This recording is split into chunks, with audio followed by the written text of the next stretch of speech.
منگتے خالی ہاتھ نہ لوٹے، کتنی ملی خیرات نہ پوچھو۔ منگتے خالی ہاتھ نہ لوٹے، کتنی ملی خیرات نہ پوچھو۔ ان کا کرم پھر ان کا کرم ہے، ان کا کرم پھر ان کا کرم ہے، ان کے کرم کی بات نہ پوچھو۔ منگتے خالی ہاتھ نہ لوٹے، کتنی ملی خیرات نہ پوچھو۔ عشق نبی کونین کی دولت، عشق نبی بخشش کی ضمانت، عشق نبی کونین کی دولت، عشق نبی بخشش کی ضمانت، اس سے بڑھ کر دستے طلب میں، اس سے بڑھ کر دستے طلب میں ہے بھی کوئی سوغات نہ پوچھو۔ منگتے خالی ہاتھ نہ لوٹے، کتنی ملی خیرات نہ پوچھو۔ رشک جناں طیبہ کی گلیاں، ہر ذرہ فردوس بداماں، چاروں طرف انوار کا عالم، چاروں طرف انوار کا عالم، رحمت کی برسات نہ پوچھو۔ چاروں طرف انوار کا عالم، رحمت کی برسات نہ پوچھو۔ منگتے خالی ہاتھ نہ لوٹے، کتنی ملی خیرات نہ پوچھو۔ ظاہر میں تسکین دل و جاں، باطن میں معراج دل و جاں، ظاہر میں تسکین دل و جاں، باطن میں معراج دل و جاں۔ نام نبی پھر نام نبی ہے، نام نبی پھر نام نبی ہے، نام نبی کی بات نہ پوچھو۔ نام نبی پھر نام نبی ہے، نام نبی پھر نام نبی ہے، نام نبی کی بات نہ پوچھو۔ منگتے خالی ہاتھ نہ لوٹے، کتنی ملی خیرات نہ پوچھو۔ تاج شفاعت سر پر پہنے، حشر کا دولہا پہنچا ہے۔ تاج شفاعت سر پر پہنے، حشر کا دولہا پہنچا ہے۔ آنکھیں کھولو اور سے دیکھو، آنکھیں کھولو اور سے دیکھو، کس کی ہے بارات نہ پوچھو۔ آنکھیں کھولو اور سے دیکھو، کس کی ہے بارات نہ پوچھو، منگتے خالی ہاتھ نہ لوٹے، کتنی ملی خیرات نہ پوچھو۔ میں کیا اور کیا میں کیا اور کیا میری حقیقت، سب کچھ ہے سرکار کی نسبت۔ میں کیا اور کیا میری حقیقت، سب کچھ ہے سرکار کی نسبت۔ میں تو برا ہوں لیکن میں تو برا ہوں لیکن میری لاج ہے کس کے ہاتھ نہ پوچھو۔ میں تو برا ہوں لیکن میری لاج ہے کس کے ہاتھ نہ پوچھو۔ منگتے خالی ہاتھ نہ لوٹے، کتنی ملی خیرات نہ پوچھو۔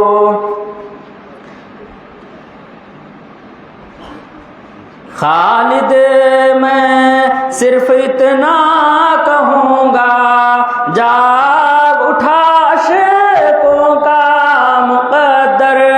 خالد میں صرف اتنا کہوں گا، جاگ اٹھا عشقوں کا مقدر۔ یاد نبی میں روتے روتے، یاد نبی میں روتے روتے، کیسی کٹی ہے رات نہ پوچھو۔ یاد نبی میں روتے روتے، کیسی کٹی ہے رات نہ پوچھو۔ منگتے خالی ہاتھ نہ لوٹے، کتنی ملی خیرات نہ پوچھو۔ ان کا کرم پھر ان کا کرم ہے، ان کا کرم پھر ان کا کرم ہے، ان کے کرم کی بات نہ پوچھو۔ السلام علیکم ورحمۃ اللہ۔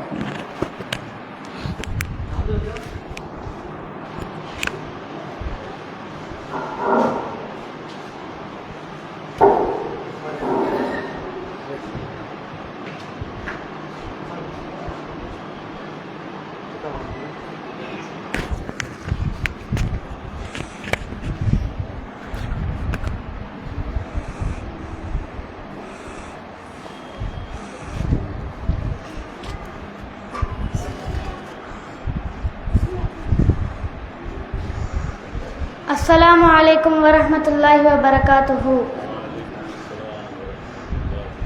کسے بولوں کہ حالت کیا بنی ہے یا رسول اللہ، کسے بولوں کہ حالت کیا بنی ہے یا رسول اللہ۔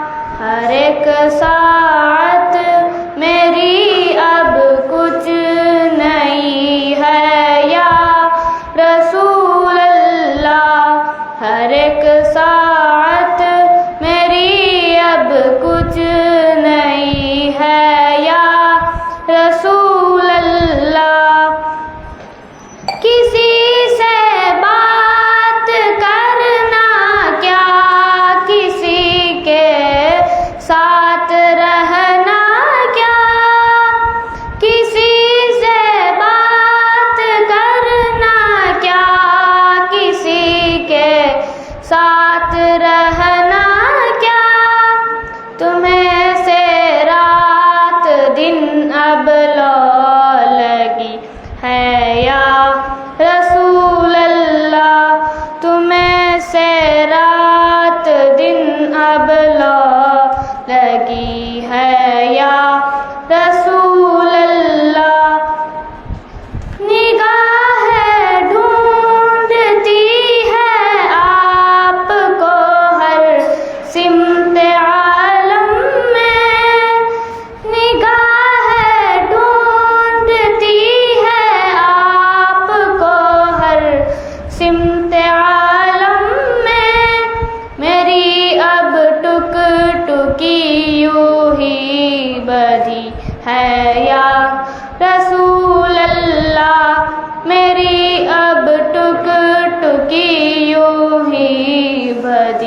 है या रसूल अल्लाह। सुकून दिल कहीं भी आज तक पाया नहीं मैंने, सुकून दिल कहीं भी आज तक पाया नहीं मैंने। अदाए खल्क तो अब देख ली है या रसूल अल्लाह। अदाए खल्क तो अब देख ली है या रसूल अल्लाह। किसे बोलूं कि हालत क्या बनी है या रसूल अल्लाह। अस्सलामु अलैकुम वरहमतुल्लाहि वबरकातुहू। सल्लु अला नबी।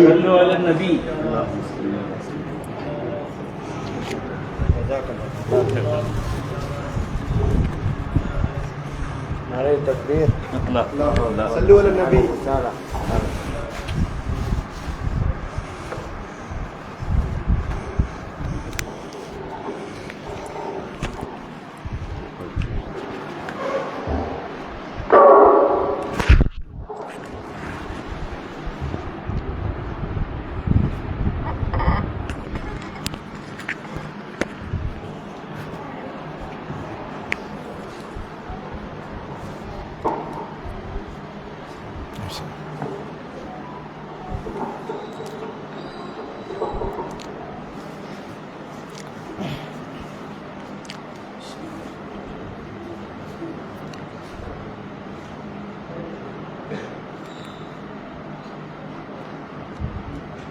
अस्सलामु अलैकुम वरहमतुल्लाहि वबरकातुहू। वालेकुम अस्सलाम वरहमतुल्लाहि वबरकातुहू। अल्हम्दुलिल्लाहि रब्बिल आलमीन वस्सलातु वस्सलामु अला सय्यिदिना मुहम्मदिन व अला आलिहि व सहबिहि अजमाईन। वमा तौफीक़ी इल्ला बिल्लाह, ला हौला वला कुव्वता इल्ला बिल्लाहिल अलिय्यिल अज़ीम। सुब्हानक ला इल्म लना इल्ला मा अल्लमतना इन्नक अंतल अलीमुल हकीम।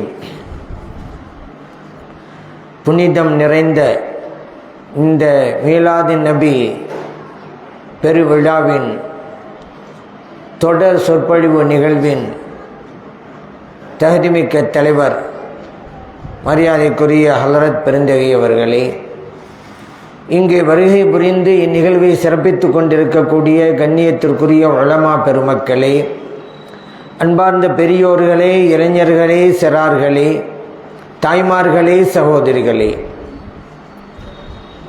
சிறப்புமிக்க இந்த நிகழ்விற்கு ஏற்பாடு செய்திருக்கின்ற திருவண்ணாமலை மீலாது கமிட்டியை சார்ந்த போற்றுதலுக்கும் பாராட்டுதலுக்கும் உரிய நிர்வாக பெருமக்களே, புனிதமான நிகழ்வில் நம்மையெல்லாம் பங்கெடுக்க செய்து நல்லதை சொல்லவும் கேட்கவும் வாய்ப்பளித்த எல்லாம் வல்ல இறைவனை போற்றி புகழ்ந்து எனதுரையை தொடங்குகின்றேன்.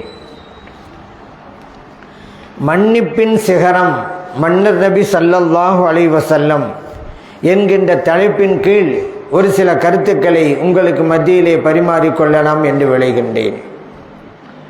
கண்மணி நாயகம் ஸல்லல்லாஹு அலைஹி வஸல்லம் அவர்கள் பெருந்தன்மை மிக்கவர்களாக இருந்தார்கள். உயர்ந்த குணத்திற்கு சொந்தக்காரர்களாக இருந்தார்கள். அழகிய பண்பிற்கும் உடைமையாக கூடியவர்களாக இருந்தார்கள். ஆகவேதான் அவர்களுக்கு எவ்வளவு பேர் எத்தனையோ சமயங்களில் இடையூறு அளித்த போதெல்லாம் சம்பந்தப்பட்டவர்களை மன்னித்தார்கள்.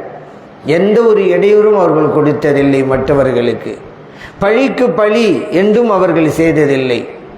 அதே நேரத்தில் மார்க்கம் என்று வந்துவிட்டால் அதற்குண்டான பரிகாரத்தை செய்வார்கள். அதிலே நெளிவு சுழிவெல்லாம் கிடையாது, நீக்கு போக்கெல்லாம் கிடையாது. அவர்களுக்கு தனிப்பட்ட முறையில் யாராவது இடையூறு கொடுத்தால் அதை பெருந்தன்மையோடு மன்னிப்பார்கள். அப்படி மன்னித்து இருக்கிறார்கள். இறைவன் குர்ஆனிலே சொல்லி தந்தது தான் அவர்களுக்கு ஹுதில் அஃப்வ வஅமுர் பில் உர்ஃபி வஅரில் அனில் ஜாஹிலீன். அல்லாஹ் சொல்றான் இந்த வசனத்தில், நபி அவர்களே மன்னிக்கும் பண்பை எடுத்துக்கொள்ளுங்கள், நல்லதை மற்றவர்களுக்கு ஏவுங்கள், குறுமதியாளர்களை புறக்கணித்து விடுங்கள். இந்த மூன்று விஷயம் பல முஃபஸ்ஸிரீன்கள் சொல்றாங்க, குர்ஆனிலே கூறப்பட்ட எல்லா அறிவுரைகளையும் உள்ளடக்கிய வசனம் இந்த ஒரு வசனம் அப்படிம்பாங்க. இந்த மூணுக்குள்ள எல்லாமே அடங்கி போச்சு. அப்படிப்பட்ட இந்த வசனத்தில் இறைவன் நபி ஸல்லல்லாஹு அலைஹி வஸல்லம் அவர்களை பார்த்து மன்னிக்கும் பண்பை பெற்றுக்கொள்ளுங்கள், மற்றவர்களை மன்னித்து விடுங்கள் என்று இறைவன் சொல்லி காட்டுகிறான். அவர்களிடத்திலே ஏறத்தாழ 10 ஆண்டு காலங்கள் பணிவிடை செய்தார்கள் ஹலரத் அனஸ் ரலியல்லாஹு அன்ஹு அவர்கள். அவங்களே சொல்றாங்க, நான் 10 ஆண்டு காலங்கள் பணிவிடை செய்த நபி ஸல்லல்லாஹு அலைஹி வஸல்லம் அவர்களுக்கு ஒரு தடவை கூட லிம ஸனஅத, நான் செய்யக்கூடாததை செய்து விட்டதற்காக ஏங்க இதை செஞ்சீங்க கேட்டதே இல்லை நபி ஸல்லல்லாஹு அலைஹி வஸல்லம் அவர்கள். அதே போல அலா ஸனஅத, நான் செய்ய வேண்டியதை செய்யாமல் விட்டதற்காக இதை செய்திருக்க கூடாதா என்றும் கேட்டதில்லை நபி ஸல்லல்லாஹு அலைஹி வஸல்லம் அவர்கள். புகாரி ஷரீஃபிலே பதிவு செய்யப்பட்ட ஹதீஸ். பணிவிடை என்று வருகின்ற போது சில குறைபாடுகள் ஏற்பட வாய்ப்பு இருக்குது. செய்ய சொல்லியிருப்பாங்க ஸல்லல்லாஹு அலைஹி வஸல்லம், இவங்க செய்யாமல் போயிருப்பாங்க. அந்த நேரத்தில் கோபம் வரும் மற்றவர்களாக இருந்தால். ஆனால் நபி ஸல்லல்லாஹு அலைஹி வஸல்லம் அவர்கள் கோபப்படவே இல்லை, என்னை மன்னித்தார்கள் என்றார்கள் அனஸ் ரலியல்லாஹு அன்ஹு அவர்கள். அதே போல நபி ஸல்லல்லாஹு அலைஹி வஸல்லம் அவர்களுக்கு ஒரு யஹூதி சில தங்க காசுகளை கடன் கொடுத்திருந்தார். குறித்த காலத்திற்கு நான் நிறைவேற்றுகிறேன் என்று நபி ஸல்லல்லாஹு அலைஹி வஸல்லம் அவங்களும் சொல்லிட்டாங்க. அந்த டைம் வந்தது, அந்த மனிதரும் வந்து விட்டார் நபி ஸல்லல்லாஹு அலைஹி வஸல்லம் அவங்கள்ட்ட கேட்பதற்காக. அந்த நேரத்தில் ஸல்லல்லாஹு அலைஹி வஸல்லம் இல்லை, திரும்ப ஒப்படைப்பதற்குண்டான வசதி இல்லை. அப்போ நபி ஸல்லல்லாஹு அலைஹி வஸல்லம் சொன்னாங்க, பிறகு தர்றேன், என்னிடம் இப்போது வசதி இல்லை அப்படின்ட்டு. அவர் சொன்னார், இல்லை, இன்னைக்கு இதெல்லாம் ஒப்பந்தம், அதனால நீங்க தராத வரைக்கும் உங்க இடத்தை விட்டு நான் போறதா இல்லை, உங்க கூட தான் நான் இருக்க போறேன் அப்படின்னு. ஸல்லல்லாஹு சொன்னாங்க, அப்படியா, நான் இங்கே இருந்துடுறேன்ட்டாங்க. பள்ளியாசல்ல தான் இது நடக்குது. லொஹருடைய நேரம் வந்தது, நபி ஸல்லல்லாஹு லொஹர் தொழுதாங்க, வீட்டுக்கு போகல. அசருடைய நேரம் வந்தது, தொழுதாங்க, வீட்டுக்கு போகல. அசரு மக்ரிபுடைய நேரம் தொழுதாங்க, வீட்டுக்கு போகல. இஷாவுடைய நேரம் வந்தது, இஷா தொழுதாங்க, வீட்டுக்கு போகல. அடுத்த நாள் சுபு ஆகி போச்சுங்க. சுபுவுக்கு பிறகு சஹாபா பெருமக்களால் பொறுக்க முடியல. என்ன இந்த ஆளு நபி ஸல்லல்லாஹு அலைஹி வஸல்லம் அவர்கள் இப்படி முற்றுகையிட்டு இருக்கிறார், பள்ளியை விட்டும் வெளியே செல்லாதவாறு தடுத்து கொண்டிருக்கிறார், எப்படி பொறுக்க முடியும் சஹாபா பெருமக்கள்னால? அதெல்லாம் அவர் எச்சரிக்கை விடுத்தாங்க, இந்த மாதிரி இது செய்யக்கூடாது, நபி ஸல்லல்லாஹு அலைஹி வஸல்லம் பிறகு தருவாங்க, இந்த நேரத்தில் நீங்கள் இப்படியெல்லாம் உட்கார்ந்துக்கிட்டு வெளியே போக விடாமலாம் தடுத்துக்கிட்டு இருந்தால் நல்லதல்ல என்று எச்சரிக்கை விடுக்க ஆரம்பித்தாங்க. நபி ஸல்லல்லாஹு அலைஹி வஸல்லம் அவங்களுக்கு தெரிஞ்சு போச்சு. அருமை தோழர்களை கூப்பிட்டாங்க, என்ன அவருக்கு இங்கே பேசிட்டீங்கன்னாங்க. இல்லை யார சொல்லலாம், உங்களை இந்த மாதிரி முட்டையிட்டு இருக்கிறாரே, வெளியே போக விட மாட்டேங்கிறாரு, ஒரு நாள் ஆகி போச்சே, அதனால தான் நாங்கள் அவர் எச்சரிக்கை செஞ்சோம். நபி ஸல்லல்லாஹு அலைஹி வஸல்லம் சொன்னாங்க, அப்படி செய்யாதீங்க. ஏன் தெரியுமா? அவர் ஒப்பந்தத்தை செய்தவர். நான் தான் இப்பொழுது இந்த கடனை அடைக்கிறேன் என்று ஒரு டேட்டை கொடுத்திருக்கிறேன், கொடுக்க முடியல, அவர் இருக்கிறார். ஆக ஒப்பந்தம் செய்தவருக்கு இடையூறு குறிப்பதுங்கிறது அநியாயம். அந்த அநியாயத்தை நீங்கள் செய்யாதீர்கள் என்று அருமை தோழர்களை தடுத்தார்கள் நபி ஸல்லல்லாஹு அலைஹி வஸல்லம் அவர்கள். லொஹருடைய நேரம் நெருங்குது. அந்த மனிதர் நபி ஸல்லல்லாஹு அலைஹி வஸல்லம் அவங்ககிட்ட வந்து, அஷ்ஹது அல்லா இலாஹ இல்லல்லாஹ் வ அன்னக ரசூலுல்லாஹ் என்று கலிமா சொல்றாரு. நபி ஸல்லல்லாஹு அலைஹி வஸல்லம் அவர்கிட்ட கலிமாவுடைய விளக்க சொல்றாரு, அல்லாஹ் ஒருவன் என்று நான் சாட்சி சொல்றேன், நீங்க அல்லாஹ்வுடைய ரசூல் என்றும் நான் சாட்சி சொல்றேன். அப்போ சொன்னாரு, யார சொல்லலாம், நான் இப்படி செய்ததுக்கு காரணம் நான் தெரியாமல் அல்ல, வேணும்னு தான் செஞ்சேன். ஏன் தெரியுமா? நான் தௌராத் வேதத்தில் படித்தேன். பின்னால் ஒரு இறை தூதர் வருவாங்க, அவருடைய குணமெல்லாம் எப்படி இருக்குன்னு படித்தேன். மக்காவோட பிறப்பாங்க, மதீனா ஷரீஃபுக்கு ஹிஜ்ரத்து செய்வாங்க, அவங்களுடைய அரசாட்சி சிரியா நாடு வரைக்கும் செல்லும், அவருடைய குணங்கள் இப்படி இருக்கும், பண்புகள் இப்படி எல்லாம் படிச்சிருக்கிறேன். அந்த பண்பு உங்களுக்கு பொருந்துகிறதா என்று டெஸ்ட் பண்ணுவதற்காக தான் இந்த வேலையை நான் செஞ்சேன். உண்மையிலே நீங்கள் அத்தகைய உயர்ந்த பண்புகளை கொண்டிருக்கிறீர்கள் என்பதை நான் அறிந்தேன், ஆகவே நான் கலிமா சொன்னேன் என்றார் அந்த மனிதர். இந்த ஹதீஸை இமாம் பைஹக்கி ரஹ்மத்துல்லாஹி அலைஹி அவர்கள் தலாயிலுன் நுபுவாவிலே பதிவு செய்திருக்கிறார்கள். அதே போன்று நபி ஸல்லல்லாஹு அலைஹி வஸல்லம் அவர்கள் ஒரு பயணத்தில் இருக்கிறாங்க சஹாபா பெருமக்களோடு. ஒரு இடம் வந்தாலும் ஓய்வு எடுக்கணும். அந்த இடத்துல கைலூலா தூக்கம், அந்த பகல் நேரத்தில் தூங்கி எந்திரிப்பாங்க. கைலூலா அப்படின்னு பேர் அரபி மொழியில். எல்லா சஹாபா பெருமக்களும் அவங்களுக்கு எங்கெங்க மரங்கள் இருக்குது, நிலம் இருக்குது தேடி போயிட்டாங்க. நபி ஸல்லல்லாஹு அலைஹி வஸல்லம் அவங்களும் ஒரு மரத்திற்கு கீழாக ஓய்வு எடுக்க நினைக்கிறாங்க. தன் கையில் இருந்த வாழை மரத்தில் தொங்க விடுறாங்க, படுத்துட்டாங்க. அங்கே ஒரு கிராமவாசி வந்தார், அந்த வாளை எடுத்தார். நபி ஸல்லல்லாஹு அலைஹி விழிச்சு பார்க்குறாங்க. இப்போ இந்த கிராமவாசி கேட்குறாரு, மன் யம்னஉக மின்னி, இப்போ உங்களை நான் கொல்ல போறேன், என்னிடமிருந்து உங்களை காப்பாற்றுவது யார் அப்படின்னு கேட்குறாரு. நபி ஸல்லல்லாஹு அலைஹி வஸல்லம் கொஞ்சம் கூட அசரலை, பயப்படலை, மென்மையாக அழுத்தமாக சொன்னாங்க அல்லாஹ் அப்படின்னாங்க. இப்படி சொன்ன உடனே அவருக்கு அந்த கையில இருந்த வாள் விழுந்து விட்டது. இப்ப நபி ஸல்லல்லாஹு அலைஹி வஸல்லம் அந்த வாளை எடுக்கிறாங்க. மன் யம்னஉக மின்னி, இப்போ உன்னை என்னிடமிருந்து காப்பாற்ற போவது யார் அப்படின்ற. அவர் சொன்னாரு, நீங்க தான் என்னை காப்பாற்றணும் அப்படின்றாரு. நபி ஸல்லல்லாஹு அலைஹி வஸல்லம் கேட்டாங்க, நீங்க சாட்சி கலிமா சொல்றீங்களா, இஸ்லாத்து வரீங்களான்னு. அவர் சொன்னார், அது இஸ்லாத்துக்கு வருகின்ற எண்ணம் இல்லை, ஆனால் ஒன்று, இனிமேல் உங்களோடு நான் போரிட மாட்டேன், அது மட்டுமல்ல உங்களோடு போரிடக்கூடியவர்களோடும் நான் சேர மாட்டேன், அந்த உத்தரவாதத்தை நான் தருகிறேன் என்று அந்த மனிதர் சொன்னார். இந்த ஹதீஸ் புகாரியிலே பதிவு செய்யப்பட்டிருக்கிறது. இந்த பிரபலியமான ஹதீத் இது, புகாரி ஷரீஃபில் சஹீஹான ஆதாரபூர்வமான ஹதீத். இப்போ நபி ஸல்லல்லாஹு அலைஹி வஸல்லம் அவர்கள் அவருக்கு தண்டனை கொடுத்திருக்கலாம். ஏன் வானை வச்சுக்கிட்டு உங்களை யார் இப்போ கொல்ல போகிறேன், யார் தடுக்கிறேன்னு கேட்டவர், எந்த நேரத்தை அவர் செஞ்சிருக்கலாம் தானே. இப்போ கொள்வதற்கு வாய்ப்பு ஏற்படுகிறதல்லவா நபி ஸல்லல்லாஹு அலைஹி வஸல்லம் அவங்களுக்கு. அப்படி இருந்தும் கூட செய்யலை பார்த்தீங்களா. இதுதான் மன்னிக்கும் உயர்ந்த பண்பு நபி ஸல்லல்லாஹு அலைஹி வஸல்லம் அவர்களிடம் இருந்தது. அதே போல நபி ஸல்லல்லாஹு அலைஹி வஸல்லம் அவர்கள் ஒருவரிடமிருந்து குதிரையை விலைக்கு வாங்கினாங்க. விலை பேசியாச்சு, வாங்க வீட்டுக்கு அதுக்குள்ள விலையை தர்றேன்னு கூட்டிட்டு போறாங்க. இவர் பின்னால் வர்றாரு, யார் குதிரை வித்தாரோ அவர் முஸ்லீம் கிடையாது, பின்னால் போயிட்டே இருக்கிறாரு. இந்த குதிரையை கொண்டு போனால் மற்றவங்கெல்லாம் இந்த குதிரை நல்லா இருக்குதே விலைக்கு தாங்களேன் அப்படின்னு கேட்குறாரு. அப்போ இவர் பார்த்தாரு, நம்ம ஒரு விலையை வச்சு அவங்களுக்கு கொடுத்துட்டோம், நல்ல விலைக்கு இவங்கெல்லாம் கேட்குறாங்க, இவங்ககிட்ட கொடுத்துடலாமே அப்படின்னு நினச்சிக்கிட்டு சத்தம் கொடுக்குறாரு. ஏங்க இந்த குதிரையை வாங்குறீங்களே இல்லையா, சொல்லிட்டு போங்க, நீ பாட்டு போயிட்டு போறீங்களே அப்படின்னு இவர் சத்தம் போடுறாரு. நபி ஸல்லல்லாஹு அலைஹி வஸல்லம் அவர்கள், என்னப்பா இப்படி சொல்ற, நான் வாங்கியாச்சே, காசு தர்றது தானே உன்னை கூட்டிகிட்டு போகிறேன் வீட்டுக்கு, இப்போ வாங்கியா இல்லைன்னு கேட்குறீங்க அப்படின்னு. இல்லையே நீங்கள் வாங்கலையே. இவர் ஏன் கொஞ்சம் அதிக விலைக்கு விற்கிறேன்னு ஆசை வந்துருச்சுல, அதுக்காக வேண்டி இல்லையே நீங்கள் வாங்கலையேங்க.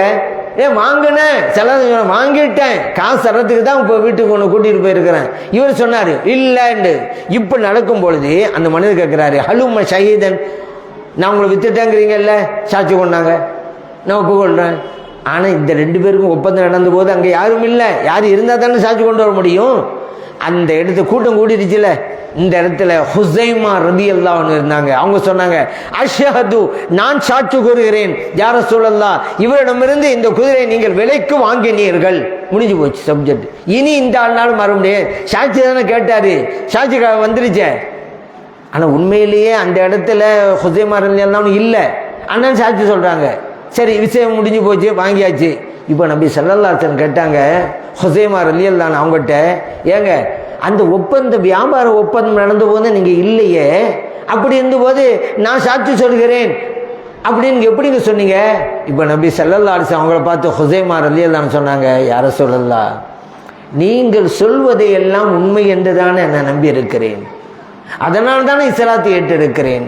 இறைவனை நான் பார்த்தேனா, இறைவன் இருக்கிறான்னு சொன்னீங்க, நான் நம்பினேன். மறுமை நாள் நான் பார்க்கல, நீங்க சொன்னீங்க, நான் நம்பினேன். மலக்குமார்கள் நான் பார்க்கல, நீங்க சொன்னீங்க, நான் நம்பினேன். நீங்கள் சொல்வதை உண்மை என்று நம்பிய நான், இஸ்லாத்திற்கு வந்த நான், இந்த குதிரை விஷயத்தில் நீங்கள் பொய் பேச போகிறீர்கள், ஆகவேதான் இதுவும் உண்மைதான் என்று சாட்சி சொன்னேன் அப்படின்ட்டாங்க. இப்போ இன்னொரு சட்ட பிரகாரம் ஒரு சிக்கல் வருது. ஏன்னா ஒரு விஷயத்துக்கு சாட்சி சொல்கிறா இருந்தால் ரெண்டு பேர் வேணும், ரெண்டு சாட்சி. ஆனால் இங்கே சாட்சி சொன்னது ஹுசைமா ரலியல்லாஹு அன்ஹு மட்டும்தான். இப்போ நபி ஸல்லல்லாஹு அலைஹி சொன்னாங்க, ஹுசைமாவே, உங்கள் ஒருவருடைய சாட்சியை இருவருடைய சாட்சியின் தரத்தில் வைத்து விட்டேன் என்றார்கள் கண்மணி நாயகம் ஸல்லல்லாஹு அலைஹி வஸல்லம் அவர்கள். அபூ தாவூதிலே, நசாயிலே பதிவு செய்யப்பட்ட ஹதீஸ். இது நபி ஸல்லல்லாஹு அலைஹி வஸல்லம் அவர்களுக்கு இறைவன் பிரத்யேகமாக வழங்கிய சிறப்பு. ஷரீஅத்தை அவர்கள் எப்படி நினைக்கிறார்களோ அப்படி நமக்கு அறிவிக்க முடியும். அத்தகைய அதிகாரத்தை இறைவன் அவங்களுக்கு வழங்கி இருக்கிறான். எண்ணற்ற விஷயங்கள். மிஸ்வாக் ஒவ்வொரு தொழுகைக்கும் நீங்கள் செய்ய வேண்டும் என்று நான் கடமையாக்க விரும்புகிறேன், ஆனா உங்களுக்கு கஷ்டமா போயிடும், அதனால நான் விடுறேங்கிறாங்க. அப்ப இறைவன் அந்த ஷரியத்தினுடைய அதிகாரத்தை யாருடைய கையில கொடுத்திருக்கிறான் பாத்தீங்களா? அதே போலதான் ஒவ்வொரு வருடமும் கடமையா அப்படின்னு ஒரு சஹாபி கேட்கிறாங்க ஹஜ்ஜை பத்தி. ஸல்லல்லாஹு சொல்றாங்க லவ் குல்து நஅம் லவஜபத். ஒவ்வொரு வருஷமானு கேட்குறீங்களே, நான் ஆமான்ட்டா கடுமையாக போயிருமாங்க உங்களுக்கு.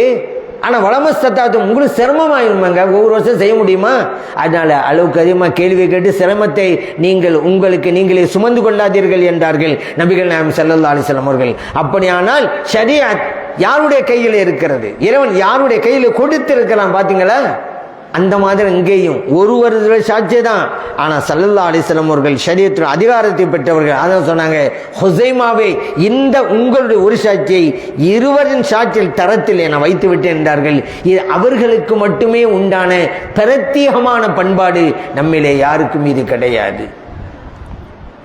அந்த மனிதர் இப்படி ஒரு இடைஞ்சலை கொடுத்தார்ல, வாங்கினது பிறகு கூட வாங்கலன்றார்ல, அதனால் அவருக்கு எந்த இடைஞ்சலையும் கொடுக்கல. நபி ஸல்லல்லாஹு அலைஹி வஸல்லம் அவர்கள் அவருடைய செயல்பாட்டை மன்னித்தார்கள். அதே போல ஒரு ஹைபர் யுத்தத்தின் போது ஒரு யகூதி பெண்மணி நபி ஸல்லல்லாஹு அலைஹி வஸல்லம் அவங்களுக்கு ஒரு விஷம் தோய்க்கப்பட்ட கறியை கொடுக்கிறார்கள், ஆட்டுக்கறி. நபி ஸல்லல்லாஹு அலைஹி வஸல்லம் சாப்பிட்டாங்க, இன்னொரு தோழர் சாப்பிட்டாங்க. சாப்பிட்ட அந்த தோழருக்கு உடனே தாக்கத்தை ஏற்படுத்தி விட்டது. ஆனால் நபி ஸல்லல்லாஹு அலைஹி வஸல்லம் அவர்கள் ஏற்படவில்லை. அல்லாஹ் தஆலா சொல்லிட்டான் வஹீன் மூலமாக. அப்போ அந்த பெண்ணிட்ட நீங்கள் ஏன் இப்படி செஞ்சீங்க, ஏன் விஷம் தோய்த்த கறியை எனக்கு கொடுத்தீங்கன்னு சொல்லும்பொழுது அந்த பெண் சொன்னது, நீங்கள் உண்மையான இறை தூதராக இருந்தால் இந்த கறி உங்களை ஒன்றும் செய்யாது, உண்மையான இறை தூதராக நீங்கள் இல்லை என்றால் இந்த உலகத்துக்கு வாழ தேவையில்லை, ஆகவே தான் உங்களை கொல்ல நினைச்சேன். இதை கொல்லுவதற்காகத்தான் கொடுத்தேன்னு சொன்ன உடனே சஹாபா பெருமக்கள் யார் சொல்றது, அனுமதி கொடுங்க, இந்த பெண்ணை கொண்டு விடலாம், ஏன் உயிருக்கு உயிர் தானே. நபி ஸல்லல்லாஹு அலைஹி வஸல்லம் வேண்டாம், இந்த பெண்ணை நான் மன்னித்து விட்டேன் என்றார்கள். கண்மணி நாயகம் ஸல்லல்லாஹு அலைஹி வஸல்லம் அவர்கள் புகாரிலே பதிவு செய்யப்பட்ட ஹதீஸ். எண்ணற்ற விஷயங்கள், உயிருக்கு ஆபத்து என்கின்ற நிலை வந்த போதும் கூட மன்னித்தார்கள். ஆயிஷா சித்திகா ரலியல்லாஹு அன்ஹா சொல்றாங்க, நபி ஸல்லல்லாஹு அலைஹி வஸல்லம் வீட்டில் இருக்கிறாங்க, ஒரு யகூதி கூட்டம் வந்தது. நபி ஸல்லல்லாஹு அலைஹி வஸல்லம் அவங்ககிட்ட அஸ்ஸலாமு அலைக்கும் அப்படின்னுச்சு. இப்போ நம்மள எப்படி சலாம் சொல்லுவோம், அஸ்ஸலாமு அலைக்கும். அஸ்ஸலாமு அலைக்கும்டா அல்லாஹ்வின் சாந்தி உங்களுக்கு உண்டாகட்டும்னு அர்த்தம். அந்த கூட்டம் என்ன தெரியுமா, யகூதிகள் அல்லவா, எப்போவுமே குயிர்த்தோடு தான் நடப்பாங்க. அஸ்ஸலாமு அலைக்கும் நம்மளாம் சொல்லிட்டு இருக்கோமா, அதுக்கு மாற்றி அஸ்ஸாமு அலைக்கும், லாம காணா, லாம இல்லாமல் அஸ்ஸாமு அலைக்கும். அது என்ன தெரியுமா அர்த்தம், மரணம் உங்களுக்கு உண்டாகட்டும்னு அர்த்தம். சாம்டா மரணம், வஃபாத்து. எப்படி சொன்னா பாருங்க, ஆயிஷா சித்திகா ரலியல்லாஹு அன்ஹா அவங்க கேட்குறாங்க இந்த வார்த்தையை. உடனே சொன்னாங்க, அஸ்ஸாமு அலைக்கும் வல்லஅனா வ அலைக்கும் அஸ்ஸாம் வல்லஅனா, உங்களுக்கு மரணம் ஏற்பட்டும், நீங்க மௌத்தா போங்க, லஅனா அல்லாஹ்வுடைய சாபம் உங்களுக்கு கிடைக்கட்டும் என்று ஆயிஷா சித்திகா ரலியல்லாஹு அன்ஹா அவர் கோபத்தோடு சொல்றாங்க. நபி ஸல்லல்லாஹு அலைஹி சொன்னாங்க, மகளன் ஆயிஷா, நிதானம் நிதானம், பொறுமையாக இரு ஆயிஷா, ஏன் இந்த மாதிரி செய்றீங்க? இன்னல்லாஹ யுஹிப்புர் ரிஃப்க ஃபில் அம்ரி குல்லிஹி, இறைவன் எந்த விஷயமா இருந்தாலும் மென்மையத்தான் நாடுறான். நீங்க இவ்வளவு வேகமாக பேசுறீங்க. இப்போ ஆயிஷா சித்திகா ரலியல்லாஹு அன்ஹா கேட்டாங்க, யாரை சொல்லலாம், அந்த யஹூதிகள் என்ன சொன்னாங்கன்னு நீங்க கேட்டீங்களா இல்லையா? அஸ்ஸலாமு அலைக்கும் உங்களை பார்த்து சொல்றாங்களே. அப்போ நபி ஸல்லல்லாஹு அலைஹி சொன்னாங்க, கேட்டேன், நான் தான் சொல்லிவிட்டேன்ல வாழைக்கும்ண்டு, அப்படியே கோபப்படுற, வாழைக்கும்னா அர்த்தம் உங்களுக்கும்ண்டு அர்த்தம், முடிஞ்சு போச்சுல. அவங்க அஸ்ஸலாமு அலைக்கும்னாங்க, மரணம் உங்களுக்கு, வாழைக்கும் அப்படின்னு நானும் சொன்னானா இல்லையா, உங்களுக்கு தான் விஷயம் முடிஞ்சு போச்சுல, ஏன் இப்போ கோபப்படுறீங்க நீங்க என்று அந்த யகூதிகள் இவ்வளவு கடுஞ்சொல் புரோயத்தை செய்திருந்தாலும் கூட அந்த யகூதிகளை மன்னித்தார்கள் நபிகள் நாயகம் ஸல்லல்லாஹு அலைஹி வஸல்லம் அவர்கள். அதே போல் ஆயிஷா சித்திகா ரலியல்லாஹு அன்ஹா சொல்றாங்க, நபி ஸல்லல்லாஹு அலைஹி வஸல்லம் அவர்களுக்கு யார் எந்த இடையூறு கொடுத்தாலும் சரிதான், அவங்களுக்கு கொடுத்தா மன்னிச்சிருவாங்க. மார்க்கம்னு வந்துட்டாக்கா அதை விட மாட்டாங்க. அது மார்க்கம் சட்டம், அதுல மன்னிப்பெல்லாம் கிடையாது. உதாரணத்துக்கு ஒரு பெண்மணி திருடிட்டாங்க, கை துண்டிக்கப்பட வேண்டும், அவ்வளவுதான். விபச்சாரம் பண்ணியாச்சா கல்லால் அடித்து கொல்லப்பட வேண்டும். அதே போல மது குடித்தானாரா 40 கசையடிகள். இதுல எல்லாம் மன்னித்தல் கிடையாது. இது அல்லாஹ்வுடைய சட்டம். மார்க்கம் வந்து விட்டால் ஸல்லல்லாஹு அலைஹி வஸல்லம் அவர்கள் பழிக்கு பழி சட்டத்தை நிறைவேற்றுவார்கள். ஆனால் அவர்களுக்கென்று சொந்தமாக யாராவது இடைஞ்சல் கொடுத்தா, தீங்கு விளைவிச்சா, கெடுதல் செய்தா மன்னித்து விடுவார்கள். இந்த கருத்தை நமக்கு தெரிவிப்பது அன்னை ஆயிஷா சித்திகா ரலியல்லாஹு தஆலா அன்ஹா அவர்கள். இன்னொன்று, நபி ஸல்லல்லாஹு அலைஹி வஸல்லம் அவர்கள் மிகப்பெரிய ஒரு நல்ல ஆசிரியர் அப்படிங்கிறத முஆவியா இப்னுல் ஹக்கம் ரலியல்லாஹு அன்ஹு சொல்றாங்க. நான் ஒரு தடவை நபி ஸல்லல்லாஹு அலைஹி வஸல்லம் அவங்க பின்னால் நின்று தொழுதேன். மஸ்ஜித் நபவியில் தொழுதுகிட்டே இருக்கும்போது ஒரு தோழர் தும்மிட்டாரு. அவர் தும்மிட்டோன்னா அல்ஹம்துலில்லாஹ் அப்படின்றாரா. நான் உடனே இரஹமுக்கல்லான்ட்டேன். இப்போ நம்மளாம் அப்படி தானே சொல்கிறோம். யாராவது தும்மினா என்ன செய்யணும்? அல்ஹம்துலில்லாஹ் அவர் சொல்லணும். பக்கத்தில் உள்ளவங்க இரஹமுக்கல்லா, அதுக்கு அவர் யஹ்தீகுமுல்லா, அப்புறம் இவர் கஃபரல்லாஹு லி வலக். இப்படி மாற்றி மாற்றி எல்லாம் துஆக்கள் தான். இது தொழுகைக்கு வெளியில் நமக்கு தெரியும். தொழுகைக்கு வெளியில் அந்த மாதிரி தான் செய்வோம். தொழுகையில் இருந்தால் என்ன சட்டம்? இப்போ நம்ம தொழுதுட்டு இருக்கோம், பக்கத்தில் தும்மிட்டாரு, அவர் அல்ஹம்துலில்லாஹ் சொல்லலாமா? ஜமாத்தா தொழுதாங்கிறது இல்லை, தனியாக தொழுதான்னு சரி தான். நீங்கள் வீட்டில் தொழுதுட்டு இருக்கீங்க, தனியாக பள்ளிவாசல் தனியாக தொழுறீங்க, திடீர்னு தும்மல் வந்துச்சு உங்களுக்கு, அல்ஹம்துலில்லாஹ்னு சொல்லலாமா? தொழுகையில் சொல்லலாம். அல்ஹம்துலில்லாஹ்னு சொல்லலாம். தும்முனா நீங்கள் அல்ஹம்துலில்லாஹ் சொல்லலாம், பிரச்சனை இல்லை. சரி, நம்ம தொழுதுட்டு இருக்கோம், பக்கத்தில் ஒரு தும்முனாரு, அல்ஹம்துலில்லாஹ் சொல்லிட்டாரு, நம்ம இரஹமுக்கல்லா நம்ம சொல்லாமா? தொழுகைக்கு வெளியே தான் சொல்லிடுவோம் இரஹமுக்கல்லா அப்படிங்கிறோம். தொழுகை இருந்து சொல்லலாமா? கூடாது. நீங்கள் கேட்கலாம், என்னங்க தும்முனா அல்ஹம்துலில்லாஹ்னு சொல்லலாங்கிறீங்க, அல்ஹம்துலில்லாஹ் சொன்னவருக்கு இரஹமுக்கல்லான்னு சொல்லக்கூடாதுங்கிறீங்களே, அது என்ன காரணம் அப்படின்னு நீங்கள் கேட்கலாம். காரணம் இருக்குது. என்ன அப்படின்டா, அல்ஹம்துலில்லாஹ்ன்ற புகழ் எல்லா புகழும் அல்லாஹ்விற்கு சொல்லலாம். தொழுகையே அல்லாஹ்வை புகழ்றது தானே. அல்ஹம்துலில்லாஹ் சொல்லுங்க, அல்லாஹ்வை தான் புகழ்றீங்க, பிரச்சனை இல்லை. ஆனால் இரஹமுக்கல்லாண்டா என்ன தெரியுமா? துவா தான். ஆனால் அவரை நேராக பார்த்து சொல்கின்ற துவா, அல்லாஹ் உனக்கு ரஹ்மத் செய்வானாக. யாரை பார்த்து? அவரை பார்த்து. நமக்கு முன்னால் ஒரு ஆள் அல்ஹம்துலில்லாஹ் சொல்லிட்டாரு, இரஹமுக்கல்லான்னு சொல்கிறோம். என்ன அர்த்தம்? அல்லாஹ் உங்களுக்கு ரஹ்மத் செய்வானாகன்னு அர்த்தம். அவரை பார்த்து பேசுகிறோம், இது கூடாது. ஏன்? தொழுகை என்பது இறைவனோடு பேசுவது, மனிதனோடு பேசுவதல்ல. ஒரு ஆள் தொழுதுட்டு இருக்கும்போது இரஹமுக்கல்லான்னு சொன்னாலும் வச்சுக்கிறோங்க, தொழுகை பாத்திலா போச்சு. ஏன்? அல்லாஹ்வோடு பேசுகிற வணக்கத்தில் போய் இவர் மனுஷனோட பேசுகிறாரா இரஹமுக்கல்லாண்டு? அதனால தான் சொல்லக்கூடாதுங்கிறோம். தொழுகை பாத்திலாகிவிடும். சலாம் சொல்கிறது அப்படி தான். சலாம் சொல்கிறோம்ல, அஸ்ஸலாமு அலைக்கும் அப்படின்னு செய்வோம், வாலைக்கும் சலாமோ. இது தொழுகைக்கு வெளியில். தொழுதுட்டு இருக்கும்போது ஒரு ஆள் சலாம் சொன்னார், சலாம் சொல்லி விட்டாரு, பதில் சொல்லணுமே அப்படின்னு சொல்லி வலைக்கும் சலாம் அப்படின்னு வச்சுக்கிறோங்க, போச்சு தொழுகை பாத்திலா போயிடும். ஏன்? இங்கே மனிதரோடு பேசுகிறோம். வலைக்கும் முஸ்ஸலாம்டா அல்லாஹ்வின் சாந்தி உங்களுக்கு உண்டாகட்டும், அவரோட பேசுகிறோம், அதனால கூடாது. இப்போ புரியுதா உங்களுக்கு? அல்லாஹ்வோடு பேசுகின்ற தொழுகை, அல்லாஹ்வோடு பேசுகிறதுனால தானே தொழுவருக்கு முன்னால் குறுக்க நடந்து போகாதீங்க நபி ஸல்லல்லாஹு அலைஹி சொன்னாங்க. குறுக்கே நடந்து செல்லாதீங்க, மண்ணுக்குள்ளே புதையுண்டு போவதே மேல். நீங்க குறுக்கே நடந்து சென்றா அவ்வளவு பெரிய பாவம் என்று நபி ஸல்லல்லாஹு அலைஹி சொல்றாங்க. ஏன்?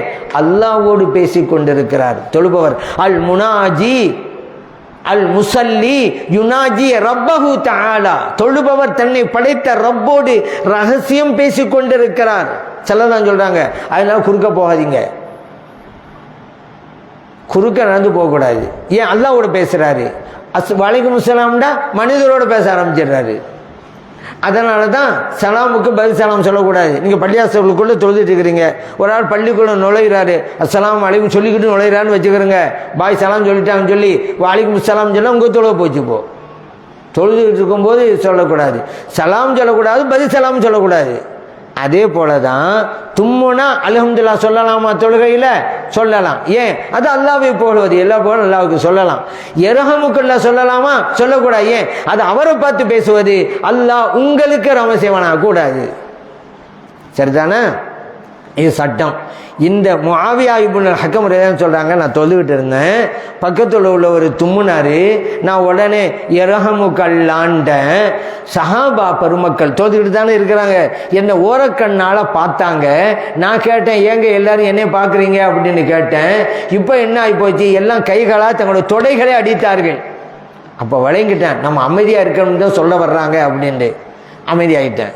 தொழுகை முடிந்ததற்கு பிறகு நபி ஸல்லல்லாஹு அலைஹி வஸல்லம் கூப்பிட்டு உரிய முறையில் சொன்னாங்க, மா ரஐது முஅல்லிமன் அஹ்ஸன மின்ஹு. சொல்றாங்க, நான் இவர்களை போல இவரை விடும் சிறந்த ஒரு ஆசிரியரை உலகத்தில் பார்க்கவே இல்லை. கபிலஹு, இதுக்கு முன்னாலும் பார்க்கல, வபாதஹு, பின்னாலும் பார்க்க போறதில்லை. அப்படிப்பட்ட ஒரு ஆசிரியராக நபி ஸல்லல்லாஹு அலைஹி வஸல்லம் இருக்கிறாங்க. ஏன், நான் தொழுகையில் பிரச்சனை உண்டு பண்ணிட்டேன்ல, பிரச்சனை வந்து போச்சுலங்க. இரஹமுக்கெல்லாம் சொல்ல, சஹாபா பெருமக்கள் மாதிரியா பார்க்க, இவர் ஏங்க பார்க்குறீங்கன்னு பேச, எல்லாம் தொழுகையில் தான். ஏங்க பாசுறீங்க, என்னைய பார்க்குறீங்க, தொழுகையில் தான் கேட்குறாங்க. அப்போ எல்லாரும் தொடையை அடிக்க, இவ்வளவு பிரச்சனைக்கு இந்த சாபி தானே காரணம். அப்போ ஸல்லல்லாஹு அலைஹி வஸல்லம் தொழு முடிஞ்சு கோபப்பட்டிருக்கணும் அல்லவா, என் மக்களுடைய வணக்க வழிபாடுகளை என்னங்க கெடுத்துக்கிட்டு தானே கோபப்பட்டிருக்கணும். அந்த சாபியை கூப்பிட்டு, அருமை தோழரே, இது தொழுக, மக்களுடைய பேச்சுக்கு இதில் இடம் இல்லை. இந்த தொழுகையில் தஸ்பீஹ் இருக்கலாம், தக்பீர் இருக்கலாம், கராத்துல் குர்ஆன் இருக்கலாம், அவ்வளோதான் இருக்கணும். சுப்ஹானல்லாஹ் இருக்குது, தக்பீர் அல்லாஹ் அக்பர் இருக்குது, குர்ஆன் ஓதுவது இருக்குது, அவ்வளவுதான். அது மக்களுடைய பேச்சுக்கு இங்கே இடம் இல்லை என்று நபி ஸல்லல்லாஹு அலைஹி சொன்னாங்க. முஸ்லிம்லேயே பதிவு செய்யப்பட்ட ஹதீஸ். அந்த சாபி சொல்கிறாங்க, யார், முஆவியா இப்னுல் ஹக்கம் ரலியல்லாஹு அன்ஹு. நம்ம பிரபலியமான ஒரு சஹாபி முஆவியா ரலியல்லாஹு அவங்கள அல்ல, இது முஆவியா இப்னுல் ஹக்கம் ரலியல்லாஹு அன்ஹு. அவங்க லா ஷத்தமணி, என்னை திட்டலை, வலா லரபணி, என்னை அடிச்சிடலை, இவ்வளோ பெரிய கபடிகள் நடந்திருக்கு தொழுகையில், ஆனாலும் கூட என்னை மென்மையாக இப்படி நடக்கும் இப்படி நடக்கும்னு சொன்னாங்களே. அப்படிப்பட்ட உயர்ந்த ஆசிரியர் நபி ஸல்லல்லாஹு அலைஹி வஸல்லம் அவர்கள் இங்கே இந்த சஹாபியை மன்னிக்கிறார்கள். நபி ஸல்லல்லாஹு அலைஹி வஸல்லம் அவர்கள் இப்படி பல. இப்போ ஸல்லல்லாஹு அலைஹி வஸல்லம் இப்படியெல்லாம் மன்னிச்சதுனால தான் நம்ம மௌலி ஷரீஃபில் அன்த கஃபாருல் ஹதாயா நம்ம சொல்கிறோம்ல, யா ரசூலல்லாஹ் நீங்கள் பாவங்களை மன்னித்தவர்கள் என்று சொல்ல காரணம் என்ன, அவ்வளவு இடைஞ்சல்களையும் இடையூறுகளையும் தீங்குகளையும் மன்னித்தார்கள் கண்மணி நாயகம் ஸல்லல்லாஹு அலைஹி வஸல்லம் அவர்கள். சில பேர் சொல்லுவாங்க, அது எப்படிங்க நபி ஸல்லல்லாஹு அலைஹி வஸல்லம் பார்த்து நீங்கள் பாவங்களையும் மன்னித்தவர்கள் என்ன எப்படி சொல்லலாம்? அல்லாஹ் குர்ஆனில் வமை யக்ஃபிரு துனூப இல்லல்லாஹ், பாவங்களை மன்னிப்பது அல்லாஹ்வை தவிர வேறு யார் இருக்கிறார் என்று அல்லாஹ் கேட்குறான். நீங்கள் நபி ஸல்லல்லாஹு அலைஹி வஸல்லம் அவங்கள போய் நீங்கள் பாவங்களை மன்னிப்பவன்னு சொல்கிறீங்க, இந்த வசனத்துக்கு மாற்றம் ஆயிட்டாங்க. எப்போவுமே இப்படி தான். அதாவது ஒரு சில வசனங்கள் மட்டும் படிச்சுவிட்டு வந்து சொல்ல வேண்டியது, குர்ஆன் முழுமையும் படிக்கிறது இல்லை.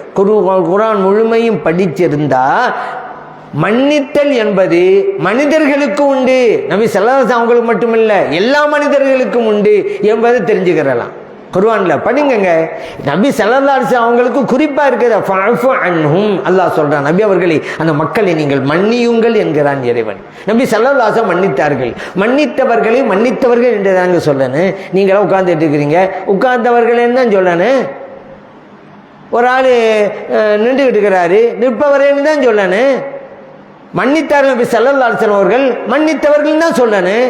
எப்படி மன்னிச்சாங்க அப்படி ஒண்ணுக்க முடியும்? அல்லாஹ்வுல குர்ஆனை சொல்றான் மன்னியுங்கள் அப்படின்னு சொல்லி. ஒரு அரபியில ஒரு வாசகம் எதுக்கு எந்த மொழியில இருக்குதோ அந்த மொழியில உள்ள பிரகாரம் அந்த மீனிங் கொள்ளணும், அதான் ரொம்ப முக்கியம். இதுல தான் வஹாபிகள் பலவீனமாக இருக்கிறாங்க. ஏன்னா அவங்களுக்கு தெரிஞ்சது ஒரு வார்த்தைக்கு ஒரு அர்த்தம் தான், அதுக்கு மேலே தெரியாது. அதனால வந்தவன இப்போ ஒரு கணவரும் மனைவிட்டு சொன்னாங்க, எனக்கு பாயாசம் நீங்கள் ஆசையாக இருக்குது செஞ்சுத்தாமா. அந்த அம்மாவும் சரிங்க அப்படின்னு அடுப்பாங்கரைக்கு போயிடுச்சு. கொஞ்சம் நேரம் ஆன பிறகு ஏலம் போடுற சத்தம் கேட்குது, ஒரு தரம் 2 தரம் அப்படின்ட்டு. இவர் பார்த்தாரு, நம்ம என்ன பாயசம் தான் தயார் பண்ண சொன்னோம், இவங்க ஏன் ஏலம் போட்டிருக்கான்னு சொல்லி அடுப்பாங்கரைக்கு போய் பார்த்தா அந்த அம்மா கையில் ஒரு புஸ்தகம் இருக்குது,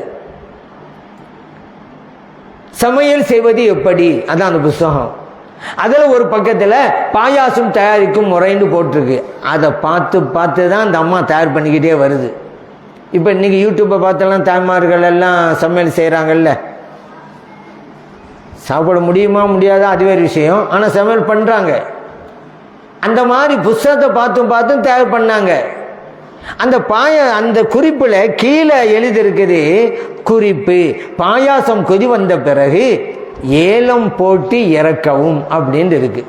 இந்த அம்மா 1 தரம் 2 தரம்னு ஏலம் போட்டுருக்கு. இப்போ பாயாசம் உருப்படுமா? அங்கே ஏலம் போட்டுன்னு சொன்னால் ஏலக்காய் போடுன்னு அர்த்தம். பாயசம் கொதி வந்த பிறகு ஏலக்காய் போட்டு இறக்கணும், ஏலம் போட்டு. இந்த அர்த்தம் தெரியல, அது ஒரு அர்த்தம் தெரியுது. அதுபோல் இன்னொரு ஆள் இருந்தார். அவர்கிட்ட போய் ஒரு ஆள் சொன்னார், என்னப்பா நீ இங்கே உட்காந்துக்கிட்டு இருக்க, அங்கே உன் நிலத்தை ஒருத்தன் ஏலம் போட்டுக்கிட்டு இருக்கிறான் அப்படின்ட்டு.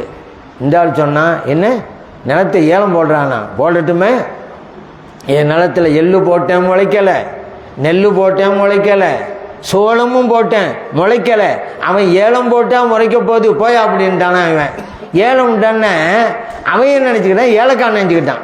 அவன் ஏலம் விட்டுட்டே உன் நிலத்தை ஒருத்தன் ஏலம் விட்டுக்கிட்டு இருக்கிறான், அந்த கருத்தில் சொன்னான் ஏலம் விட்டுறான்ட்டு. இவன் இப்படி புரிஞ்சுக்கிட்டான். ஆக ஏலம் இருந்தாலும் எந்த இடத்திலே எந்த பொருளை கொள்ள வேண்டும் தெரியுதுல்ல. தமிழ்ல இந்த மாதிரி தான் அரபியும். மக்ஃபிரத் மன்னித்தல் அப்படின்னு சொன்னா யார் யாருக்கு எங்கெங்க பொருந்துகிறதுன்னு பார்க்கணும். குர்ஆனை ஓதுனா தெரியும். குர்ஆன்ல அல்லாஹ் சொல்றான், வமை யக்ஃபிரு துனூப இல்லல்லாஹ், பாவங்களை மன்னிப்பது அல்லாஹ்வை தவிர வேறு யார் இருக்கிறார் என்று இறைவன் கேட்கத்தான் செய்கிறான், சந்தேகமே இல்லை. ஆனா அதே இறைவன் பல இடங்களில் நாமும் மன்னிக்க வேண்டும்ங்கிறான. வைதாமா கலிபுஹும் யக்ஃபிரூன், நல்லோர்கள் யார், அவர்கள் கோபம் கொள்கின்ற போது பிறரை மன்னித்து விடுவார்கள். யக்ஃபிரூன் அதே வார்த்தை, கஃபர உள்ள வார்த்தை. கவுலும் மஅரூஃபுன் வ மக்ஃபிரத்துன் கைருன், அழகிய சொல்லும் பிறரை மன்னித்தலும் சிறந்த நற்காரியம். வலமன் ஸபர வ கஃபர இன்ன ஸாலிக லமின் அஸ்மில் உமூர், ஒருவர் பொறுமையோடு இருந்து பிறரை மன்னிப்பது மிகச்சிறந்த நற்காரியம். இப்போ இறைவன் இந்த வசனத்திலாம் நாம மன்னிக்கணுங்கிறானுங்க. அவன் நாம மன்னிக்கலாம், நபி ஸல்லல்லாஹு மன்னிக்க முடியாதா? நான் கேட்குறேன், நம்ம மன்னிக்கலாம், ஸல்லல்லாஹு மன்னிக்க முடியாதா? அதனால எல்லா வசனங்களையும் பாருங்க. அப்ப அல்லாஹ் சொன்னானே பாவங்களை மன்னிப்பது அல்லாஹ்வை தவிர வேறு யார் இருக்கிறார், ரைட்டு. அவனுடைய இறைவன்கிற அந்த தகுதியிலே இருந்து மன்னிப்பது என்பது அவனுக்கு மட்டும்தான், வேறு யாருக்கும் கிடையாது. நபி ஸல்லல்லாஹு அலைஹி மன்னிக்கிறார்கள் என்றால் ரசூல் என்கின்ற அந்த தகுதியில் அவர் மன்னிக்கிறார்கள். நாம் மன்னிக்கிறோம் என்றால் நம் தகுதிக்கு தகுந்தவாறு. அப்படி புரிஞ்சுட்டா எல்லா வசனம் ஏற்றுக்கொள்றோம்ல. நீங்க ஏதோ ஒரு வசனம் பண்ணி சொல்லிட்டா அப்ப மற்ற வசனத்தில் என்ன செய்யறது? இப்படித்தான் அறியாமையிலே இன்னைக்கு சிலர் இருந்து கொண்டிருக்கிறார்கள். அதே போல பாருங்க, அப்துல்லாஹ் இப்னு உபை முனாஃபிகீன்களுடைய தலைவன் மூத்தா போயிட்டான். ஸல்லல்லாஹு அலைஹி அவங்களுக்கு ஒரு ஆள் அனுப்பி வைக்கிறாங்க, இந்த அப்துல்லாஹ் உபை மூத்தா போயிட்டாரு, அவருக்கு நீங்க தான் வந்து ஜனாசா தொழிக்கணும். நபி ஸல்லல்லாஹு வந்துட்டாங்க. காலமெல்லாம் அப்துல்லாஹ் இப்னு உபை ஸல்லல்லாஹு அலைஹி வஸல்லம் அவர்களுக்கு என்ன மாதிரி இடைஞ்சல் கொடுத்தவன், எப்படி எல்லாம் பேசியவன், எவ்வளவு கோபம் இருக்கும். ஆனா ஸல்லல்லாஹு வந்துட்டாங்க தொழில் நடத்த. உமர் ரலியல்லாஹு அன்ஹு எதிலையும் கோபம் தானே, தீவிரமா இருப்பாங்க அல்லவா, ஜம்ப் பண்ணி பாஞ்சு போனாங்க. ஸல்லல்லாஹு அலைஹி நின்ற உடனே தொழில் நடத்தி நிற்கிறான் ஸல்லல்லாஹு அலைஹி வஸல்லம், அப்படியே விளக்கிக்கிட்டு போய் நின்றாங்க. உமர் ரலியல்லாஹு அன்ஹு, யார சொல்லலாம், இவனுக்கா நீங்க தொழு வைக்கிறீங்க? இவன் இந்த நாள்ல என்ன பேசினா உங்களை பத்தி, அந்த நாள்ல உங்களை பத்தி என்ன பேசினா, எல்லாத்தையும் மறந்துட்டு இப்ப தொழுவிக்க போறீங்களா எப்படி? ஸல்லல்லாஹு அலைஹி வஸல்லம் சிரிக்கிறாங்க. அப்போ சொன்னாங்க, அல்லாஹ்வோட ஒரு வசனம் ஒன்று இருக்குது, இந்த முனாஃபிக்குங்க விஷயத்தில் மன்னிப்புங்கிறதே கிடையாது. அல்லாஹ் குர்ஆன்ல சொல்றான். எந்த அளவுக்கு, இஸ்தக்பிர் லஹும் அவ் லா தஸ்தக்பிர் லஹும், நபி அவர்களே முனாஃபிக்குங்களுக்கு நீங்க மன்னிப்பு தேடுங்க அல்ல மன்னிப்பு தேடாம இருங்க, அல்லாஹ் மன்னிக்க மாட்டாங்க. ஏன் முனாஃபிக், நீங்க 70 தடவைகள் மன்னிப்பு தேடினாலும் கூட அல்லாஹ் மன்னிக்க மாட்டான் என்கிற அந்த வசனத்தை, என்ன, இன் தஸ்தக்பிர் லஹும் 70 மர்ரத்தன் ஃபலன் யக்பிரல்லாஹு லஹும், நீங்க 70 தடவை பாவம் தேடினாலும் சரிதான், அல்லாஹ் மன்னிக்க மாட்டான். இப்போ இந்த வசனத்தை வச்சுக்கிட்டு ஸல்லல்லாஹு அலைஹி வஸல்லம் உமர் ரலியல்லாஹு அன்ஹு சொல்றாங்க, உமர் அவர்களே, நான் எனக்கு எல்லாம் இஷ்டம் கொடுத்துடலாம், நீங்கள் மன்னிப்பு தேடுங்க தேடாம இருங்க, மன்னிக்க மாட்டேன்ட்டான்ல, அவன் எனக்கு இஷ்டம் கொடுத்துருக்கிறான். 70 தடவைகள் கேட்டாலும் மன்னிக்க மாட்டேன்ட்டான். இப்போ நான் சொல்கிறேன் உங்களுக்கு, 70 தடவைகள் கேட்டாதானே, 71வது தடவை கேட்டால் இறைவன் மன்னிப்பான் என்றால் நான் கேட்பேன்ங்கிறாங்க நபி ஸல்லல்லாஹு அலைஹி வஸல்லம் அவர்கள். எவ்வளோ பெரிய இரக்க குணம் நபி ஸல்லல்லாஹு அலைஹி வஸல்லம் அவர்களுக்கு. புகாரிலே பதிவு செய்யப்பட்ட ஹதீஸ். இவ்வளவு இரக்க குணம் இருந்ததுனால தான் அந்த மக்கள் ஸல்லல்லாஹு அலைஹி வஸல்லம் அவர்களை தேனுண்ட வண்டுகளாக சுற்றி சுற்றி வந்தாங்க. எவ்வளவு பெரிய அற்புதமான மனிதர், இரக்கம் கொண்டவர்கள், மற்றவர்களை நேசிப்பவர்கள். அப்படி தெரிஞ்சதுனால தான் நபி ஸல்லல்லாஹு அலைஹி வஸல்லம் அவர்கள் பள்ளியாசல்ல இருக்கிறாங்க. எந்த பள்ளி? மஸ்ஜித் நபவி. ஒரு ஆள் அங்கேருந்து வந்தார், கிராமவாசி தான். வந்த உடனே பள்ளிக்குள்ளே போய் ஒரு மூலையில் சின்னீர் கழிக்கிறாரு. உடனே சஹாபா பெருமக்கள்லாம் ஓடுறாங்க, சத்தம் போட்டுக்கிடு விரட்டுறதுக்கு. இங்கே கழிக்கக்கூடாது, இங்கே கழிக்கக்கூடாது, சின்ன இங்கே பேயக்கூடாதுன்னு சொல்லி ஸல்லல்லாஹு அலைஹி வஸல்லம் சஹாபா பெருமக்கள் தடுக்கிறாங்க. விடுங்க, அவர் பேஞ்சு முடிக்கட்டும் அப்படிங்கிறாங்க. பேஞ்சு முடித்த பிறகு ஸல்லல்லாஹு சொன்னாங்க, ஒரு வாளில் தண்ணி கொண்டு வாங்க. தண்ணி கொண்டு வரப்படுது. அந்த சிறுநீர் உள்ள இடத்துல தண்ணீரை ஊற்றி அந்த இடத்தை சுத்தம் செய்ய சொன்னார்கள். இது புகாரிலே பதிவு செய்யப்பட்ட ஹதீஸ். ஏங்க அவரை விரட்டாதீங்கன்னு சொன்னாங்க? யோசிச்சு பார்த்தீங்களா? ஏன்னா அடக்க முடியாமல் அவர் இருக்கிறனால தான் சின்னி கழிக்கிறாரு. அடக்க முடியாமல் வந்து சின்னி கழித்தா அந்த நேரத்தில் அவர் போய் தடுத்தா அவருக்கு எவ்வளோ பெரிய நோவின அது. நம்ம அடக்க முடியாத ஒரு சூழ்நிலை வந்தவங்களுக்கு அது தெரியும் அதோட அருமை. அந்த நேரத்தில் பெய்ய விடாமக்கணும் எவ்வளோ பேர் இடைஞ்ச. சரி, அது ஒன்று. இன்னொன்று இருக்குது, இவங்க போய் விரட்டம் ஒன்று அவர் பயத்தில் எந்திரிச்சு அங்கிட்டு இங்கிட்டு ஓடுறான்னு வச்சுக்கிறோங்க. இப்போ பள்ளி ஃபுல்லாக நெஜிஸ் ஆயிரும். அப்படி ஒரு காரணம் இருக்குதுல்ல. மன ரீதியிலையும் அவர் பாதிக்கப்படுவார், அது ஒன்று. இன்னொன்று, அங்கிட்டு இங்கிட்டு ஓட ஆரம்பித்தா பள்ளியாசம் ஃபுல்லாக இப்போ நஜீஸு. ஒரு இடத்துல நஜீஸாக இருந்தாக்கா தண்ணி அந்த இடத்துல ஊற்றி சுத்தம் செஞ்சிடலாம்ல. அப்போ ஸல்லல்லாஹு அலைஹி வஸல்லம் அவர்கள் மனிதாபிமாக மிக்க நிலையில் இருந்ததால் தான் இது செய்ய முடியும். ஏன்னா பள்ளிவாசல் தொழுகைக்குரிய இடம். உடல் சுத்தம், உடை சுத்தம், இடம் சுத்தம் வேண்டும், அப்போதான் தொழுகை கூடும். ஆனால் அந்த பள்ளிவாசலுக்குள்ளே சிறை கழித்தால் நஜிஸ், அசுத்தம், தொழுகை கூட. ஆனாலும் கூட அவருடைய மனநிலை என்ன, எந்த நிலையில இருந்து அவர் செஞ்சிருப்பாரு, இடைஞ்சு கொடுக்காதீங்க என்று அப்படி ஸல்லல்லாஹு அலைஹி வஸல்லம் இருக்கிறாங்க. சரி, இந்த காரியத்தை செஞ்சார்ல, அவர் கூப்பிட்டு எப்படி பள்ளியாசலுக்குள்ள நீங்க சின்ன கழிக்கலான்னு அவர் பேசினாங்களா, திட்டினாங்களா? கிடையாது. அவரையும் மன்னித்தார்கள் கண்மணி நாயகம் ஸல்லல்லாஹு அலைஹி வஸல்லம் அவர்கள். இப்படி இந்த இன்னொரு ஒரு வித்தியாசம் உங்களுக்கு சொல்றேன். அஃபுன்னு இருக்குது, மகுபிரத்துன்னு இருக்குது. அந்த வித்தியாசம் நமக்கு தெரியணும். வித்தியாசம் தெரியலன்னா அப்படிதான். இந்த வித்தியாசம் தெரியாதனால தானே இந்த வஹாபியோட நிலைமையில இப்படி ஆகி போயிடுச்சு. வஹாபியலுக்கு அரபி தெரியாது. சரி, அவங்களோட ஆன்சாக்களுக்கு அரபி தெரியும்னு போய் அவங்களோட போய் கேட்குறாங்க, அவங்களும் தெரியாது. அதான் இப்போ ஒரு ஆள் சைக்கிள் திருட்டு போச்சு, போலீஸ் ஸ்டேஷன் போய் ரிப்போர்ட் பண்ண போனான். அங்கே போலீஸெல்லாம் துப்பாக்கி திருட்டு போச்சுன்னு சொல்லி அங்கே தேடிட்டு கிடக்குறாங்க. இப்போ அவன் யார்கிட்ட போய் சொல்லுவான்? இவன் போய் ரிப்போர்ட் பண்ணுற இடத்துலையே அவங்க ஒன்று காணான்னு தேடிக்கிட்டு இருந்தா. அதே போல் இந்த வஹாபி இளைஞர்கள் தங்கள் ஒன்றும் தெரியலை, தெரிஞ்சவர்கள்ட்டு போய் கேட்பான், அவங்க வஹாபி ஆன்சார போகிறாங்க, அவங்களுக்கும் தெரியலை. இப்போ எப்படி உண்மை வெளியே வரும்? இப்போ நம்ம நீங்களும் பிரபலியமான ஒரு துவா ஒன்று இருக்குது. வஃபன்னா வஃபிர்லனா வரஹம்னா அன்த மௌலானா ஃபன்சுர்னா அலல் கௌமில் காஃபிரின். இதை கேள்விப்பட்டு போயல ஆமன் ரசூலு அதை ஓதிட்டே வந்தால் கடைசியில் இந்த துவா. இங்கே பாருங்க, வஃபன்னா எங்களை மன்னிப்பாயாக, வஃபிர்லனா எங்களை மன்னிப்பாக. ரெண்டுக்கு என்னங்க வித்தியாசம்? வித்தியாசம் இருக்க போய் தான் நல்லா ரெண்டு வாசகம் கொண்டு வர்றான். ஆனால் தமிழில் என்ன அர்த்தம் வைக்கிறோம்? இறைவனே என்னை மன்னிப்பாயாக, இறைவனே மன்னிப்பாயாக. அங்கே வித்தியாசம், வேறுபாடு இருக்கிறது. அதற்காகத்தான் இறைவன் அந்த ரெண்டு வாசகத்தை கொண்டு வந்தான். இல்லாட்டி வாஃபான்னா போதுமே, இல்லைண்டா வகுபிர்லானா போதுமே. ஏன் ரெண்டையும் கொண்டு வரணும்? இமாம்கள் விளக்கம் தருகிறார்கள். மகுபிரத்துண்டா என்ன தெரியுமா அர்த்தம்? பாவங்களை மன்னித்தல், மறைத்தல். அல்ல மன்னிச்சிருவான், நம்ம பாவங்களையும் மறைச்சிருவான் யாருக்குன்னு தெரியாம. இது மகுபிரத்து. அஃபுண்டா என்ன தெரியுமா? பாவங்களை மன்னித்தல், அழித்தல். மன்னிச்சுட்டு அந்த பாவமே இல்லா மாதிரி அழிச்சிருவான், ஏட்டிலே இருக்காது. அப்படிப்பட்ட நிலைதான் அஃபு. இப்படிப்பட்ட டிஃபரன்ஸ். இந்த அஃபுவை தான் நபி ஸல்லல்லாஹு அலைஹி வஸல்லம் பற்றி அல்லாஹ் சொல்றான், வஅஃபு அன்ஹும். நபி அவர்களை நீங்கள் மன்னித்து விடுங்கள். நபி ஸல்லல்லாஹு அலைஹி வஸல்லம் ஃபதஹ மக்கா, மக்கா வெற்றி. எப்படிப்பட்ட நிலை! அந்த மக்கள் எப்படிப்பட்டவர்கள்! நினைத்தால் அவர்களுக்கு எவ்வளவு தண்டனை கொடுத்தாலும் தகும். அதனால தான் அவங்களும் பயந்தாங்க. ஏன் நபி ஸல்லல்லாஹு அலைஹி வஸல்லம் அவர்களுக்கு எவ்வளவு இடையூறு நாம் கொடுத்திருக்கிறோம். அவர்கள் நடந்த பாதையிலே கற்களை புதைத்து வைத்தோம், முற்களையும் புதைத்து வைத்தோம். அவர்கள் தொழுகின்ற போது மிகப்பெரிய ஒட்டக குடலை தலையிலே போட்டோமே.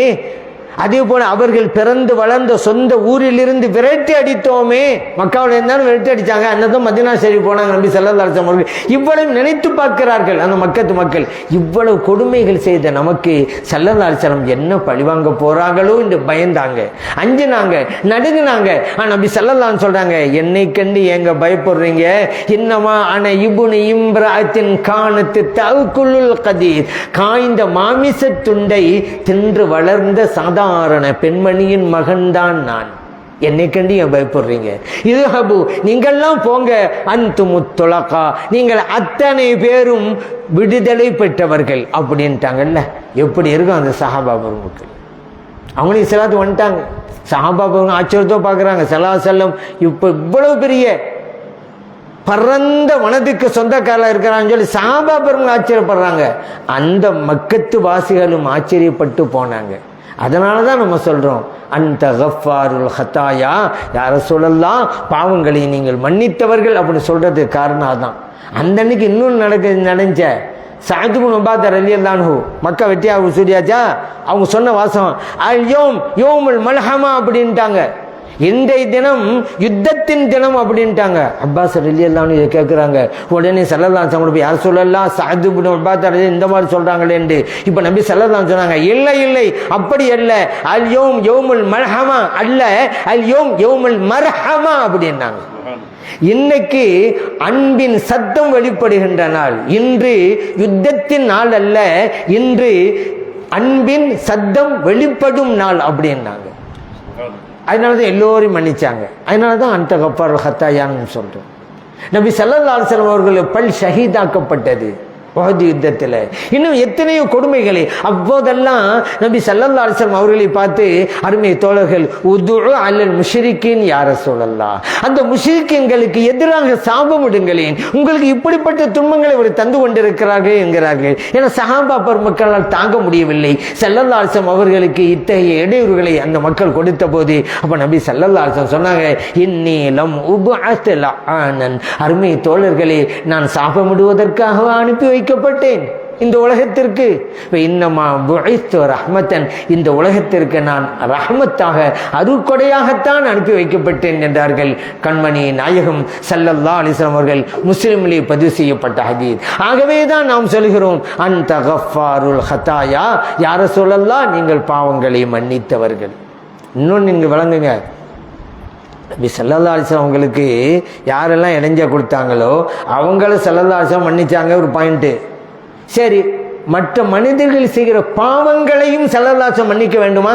இது முக்கியமான பாயிண்ட்டு. மன்னிக்கணுங்க. ஒரு ஆள் தொழுவலை, அல்லாஹ் தான் மன்னிக்கணும். நபி ஸல்லல்லாஹு அலைஹி வஸல்லம் மன்னிக்கணும். ஸல்லல்லாஹு அலைஹி வஸல்லம் மன்னிச்சாதான் அல்லாஹ் மன்னிப்பான். ஒரு ஆள் மதம் இருந்தக்கூடாது, மார்க்கத்தில் தப்பு பண்ணிட்டான், யாரு மன்னிக்கணும்? அல்லாஹ் மன்னிக்க நமக்கு தெரிஞ்சது தான்.